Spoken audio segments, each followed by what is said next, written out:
Welcome back everybody to a brand new video here on the second channel, and today we've got some new card reveals to look at. That got revealed in our next set in July, the Black Bolt and White Flare sets, because we have a pretty cool card coming back into the format, or at least a pretty good attack, I should say, coming back into the format. Trashalanche is coming back, and we got some new cards to look at, a couple new EX cards, and we got some other new evolution lines here. We're going to take a look at it here. Before we do get in the video, of course, if you're new here to the second channel, make sure to subscribe down below. We're on the road to 24,000 subs, and if you're going to go on to enjoy the video, leave a like and let me know in the comment section below what do you think of these new cards, and what do you think about the return of Trashalanche. Before we get into all that, we do have some new cards that got revealed over the past couple days here to look at.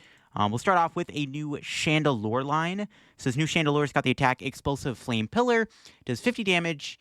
However, it can do 100 more damage if you have at least 10 basic fire energy card in your discard pile. So you do have to discard 10 fires to do 150. For 1 energy, that's kind of lackluster. I would expect that 10 fires would at least be like 200 more damage, which kind of sucks that it's only at 100 more damage. So you do have to discard a lot of energy. You do have a second attack with Burn It All Up that does 150 for 2 fires, which is like fine, I guess, but you know, could have been more damage. If they made that attack do a bit more damage, it would have been a lot better. There are ways you can discard energy really quickly.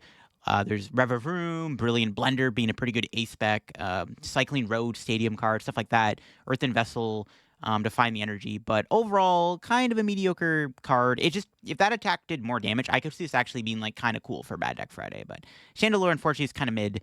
We do have this brand new Gothitelle that also got revealed here with an ability. Now, they wouldn't reprint the Gothitelle with the ability that item locked in was in the active spot, because we already have Tyranitar in the format. But this Gothitelle's got the ability Twisted Future. Once during your turn, if this Pokemon is in the active spot, you may have your opponent shuffle their hand into their deck and draw 3 cards. That's a pretty good hand disruption ability. Keep in mind, Gothitelle does have a 2 retreat. I want to preface this because there is Air Balloon coming back within the set. So you can pair Gothitelle with Air Balloon, use it as a pivot to start your turn, and then force your opponent down to 3 cards immediately. That sounds kind of gas. And then it's got the attack Synchro Shot, which for Psychic and Colorless does 90 damage. If you happen to have the same number of cards in your hand as your opponent, you get to do 180 damage in total, which is not too shabby either. You can use the ability to obviously manipulate your hand size to, or manipulate your opponent's hand size to then match yours or something like that, right? So not bad. This card will probably mostly see play for the ability alone.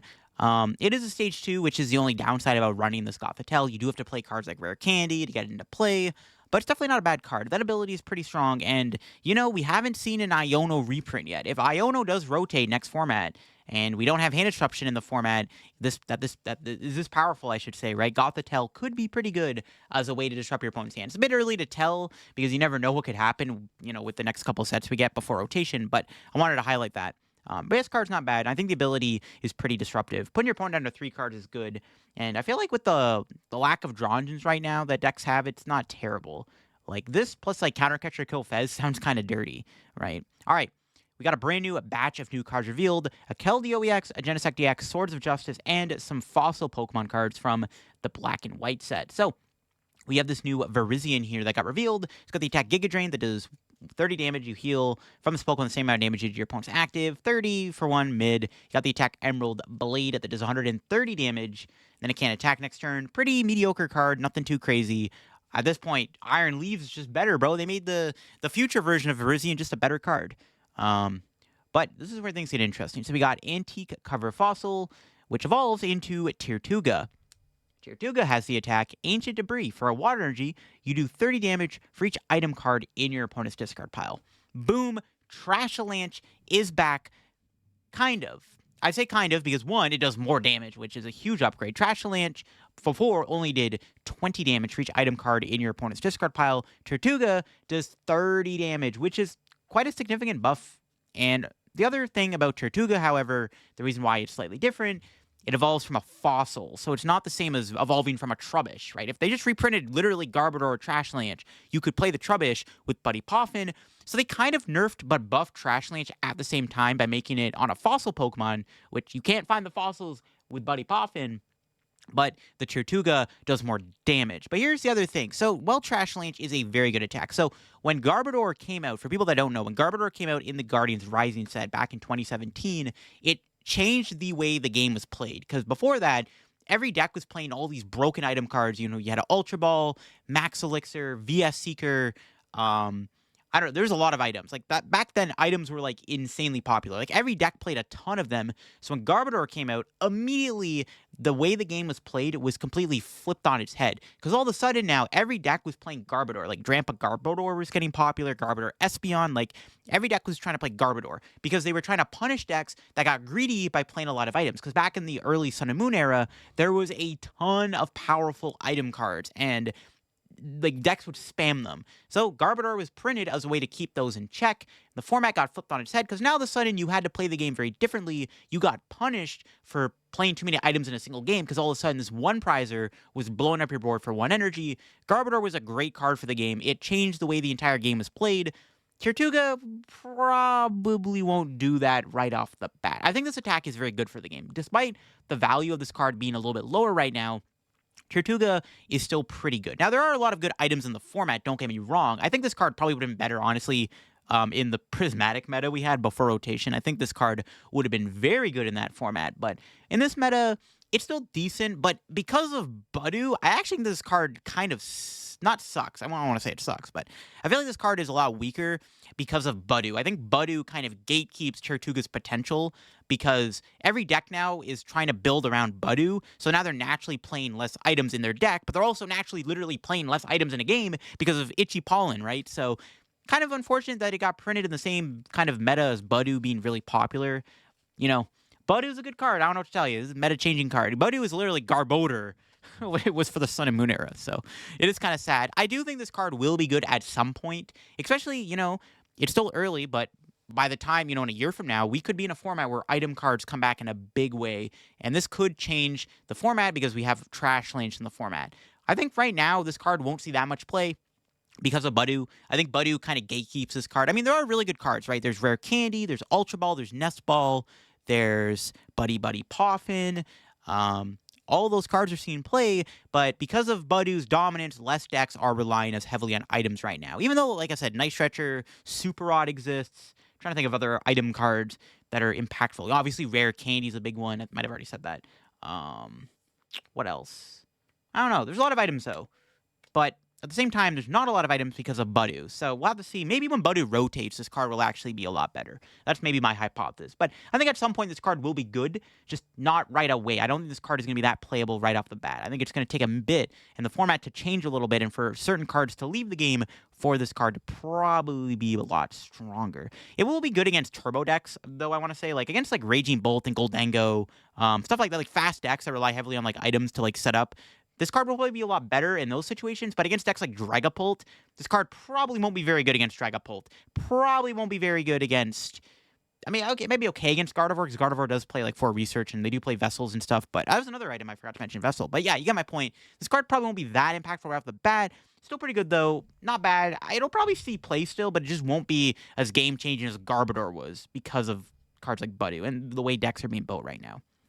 All that talk, just to look at the Carracosta now. So it's got the ability Mighty Shout, prevent all damage and effects of attacks on its Pokemon by Pokemon Special Energy on them. So that's really cool. Obviously, this card would have been pretty good in the Lugia meta. I mean, right now, there's some decks playing Special Energy. Obviously, Dragapult plays Luminous Energy. That's the only deck that really plays Energy. I will say, though, we are getting those 2 new Special Energies within this set. We get Prism Energy back, and we get that Triple Energy card in this format. So that does make this card a lot better. If those 2 energies start making an impact on the format, now all of a sudden your Trashalanche has the ability to be immune to those type of decks. Because then you got the Attack Bite Down, which does what? 100 and... doesn't say the... let me read that. 150 damage. I thought it said 180. Does 150... and then the defending Pokemon can't retreat. It's not a bad attack. A pretty decent card, honestly. And because of those Prism Energy and the Triple Energy coming back, definitely makes this card a lot stronger. And maybe over time, when more Splash Energy come out, this card will get better. Oh, it has Rocket Energy. So this card is pretty broken against Mewtwo.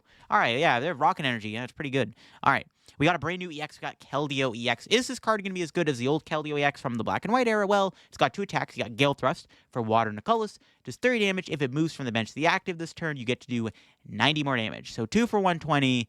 Nah. Not that spectacular, unfortunately. And then you have Sonic Edge that is 120 and then shreds through your opponent's active. Sadly, Keldeo is a bit of a letdown. It's not the worst card ever, but I mean, if you're going to play a Water EX card, I mean, just play Shempao. You know, Just, yeah, I don't think it's very playable. It doesn't do enough damage, which is kind of the problem. Terrakion here, it's got Retaliate, does 50 damage. If anything got knocked out last turn on your side, you get to do 80 more damage. So, not a bad attack, 130. Very similar to the old Terrakion. Fighting types are like mid right now. We'll have to see if Lightning makes a comeback, though, with Miraidon. Maybe this card will see play for that reason. Then we have the Antique Plume Fossil, which, of course, evolves into Archeops. We've had some pretty good Archeops in the past. Is this one going to be any good? Well, it's got an ability, Primal Wings. Once during your turn, this Pokemon is in the active, you can choose one of your opponent's evolved Pokemon and de-evolve it. Wow. I mean, it puts it into your opponent's hand. Okay, that's kind of crazy, actually. So, not a bad ability. This isn't a format where we have a TM Devolution, which is a better card overall. Like, you're going to play this card in, like, Frostlass, right, or Dragapult. But it's not a bad card. Definitely a little sneaky, but it's very niche. And I feel like TM Devo is just a better card, obviously. It is pretty disruptive, though. I will say that. Like, against Gardevoir, it's kind of like Sylveon in a way. Like, you're effectively removing something from their board if they use Rare Candy. This is only good against Rare Candy, for the record. Like, if you de-evolve a Kirlia Gardevoir, it's like, okay, who cares? Okay, I'll just re-evolve my Gardevoir from my Kirlia. However, against decks that spam Candy, this actually isn't that bad. So, we'll have to see. But right now, I mean, yeah, it's like okay into Gardevoir, I guess, because you can remove the Gardevoir. And then I guess you can use this with Iono in the same turn, which is kind of cool. So maybe you can, like, disrupt their hand after you Primal Wings the evolution, so that puts it into the deck, which is kind of cute. But, we'll have to see on that. It's kind of cool. It is a workable card with the Air Balloon, I guess. So there's that. New Cobalion here. It's got the attack metal arms. Does 80 if this Pokemon's got a tool on it. You get to do 120. Then you got Holy Edge, 20 discarded special energy. Yeah, kind of mediocre. We finally got our last new EX here, the Genesect EX, the last card to look at. This card was leaked a couple days ago, but it does have an ability, Metal Signal. Once in your turn, you may search check for up to 2 Metal Evolution Pokemon and put them in your hand. Holy moly. This ability is kind of crazy. Now, you can grab Metangs, you can grab Aegislash. The big card, though, the big one that I've seen people talk about, is playing this with Goldango. This ability lets you get 2 Goldengos for free. I'm going to be honest with you, though, this card probably won't be good in Goldango. I mean, I feel like Goldango is fine right now with TM Evolution and stuff. Putting down a 220 HP basic Pokemon just to find Goldango doesn't seem very good because, I mean, it's like putting Fez in play. Like, I've lost a lot of games with Goldango because I have a Fezandipity in play. This will be the same case. I do not think Genesect is very good with the Goldango. It's a fun interaction, sure, but I don't think this card is actually good with Goldango at all. It does have an attack, Protect Charge, 150 damage. During your opponent's next turn, this Pokemon takes 30 less damage from attacks, which is cute. There are a lot of metal cards in the format that can actually make it buffer. Like, you do have the Full Metal Lab in the format. You can play with Bravery Charm to give it more HP. But, yeah, I mean, the ability's cool. I think mostly this card will see play just for the ability. We haven't seen all the metal Pokemon this set. I think we're still waiting on a Klinklang to get revealed. Something tells me they're going to reprint the Shift Gear Klinklang that moves special energy around, or basic metals around. So, there's a good chance, actually, this card is printed because there's a good Klinklang coming out. That's my theory. Because I don't think this card is actually good with Goldango. It just feels like a 2-prize liability you do not want to have in play. One of the benefits of Goldango is that it's very awkward to knock those things out. And when you have a 2-prizer on your bench that's easy to KO, it's not very good. So I think this card will probably be good with whatever gets revealed with the Klinklang line. I think we're going to be getting a reprint of Shift Gear Klinklang, in my opinion. But yeah, there you go. Those are all the new cards revealed. Pretty big bombshell. The Trashalanche reprint is kind of crazy. We'll have to see if this card will be good. Let me know down in the comments below if this card is going to be good when it comes out. Like I said, I can't see its impact being as great right now, but it could be good, right? 100 HP also isn't bad. You are slightly tanky in a way, like, kind of, I guess. And then, you have to use water energy. That's the other thing, too. You have to play this with water. But with Prism Energy coming out, Prism Energy is for basics, right? Never mind, I'm trolling. Yeah, maybe not. Luminous Energy, though. Luminous Energy Tier 2, good. There you go. All right, we'll have to see on this one. I think Tier 2 is good. Maybe not right away, but I think eventually this Trashalanche will be good. But I hope you enjoyed the video here on these new cards. Let me know, again, in the comments below, what do you think of all these cards? What do you think about Trashalanche returning? I'd love to hear it down below. Catch you on the video. If you're new to the channel, subscribe down below. Catch you all later. Bye-bye.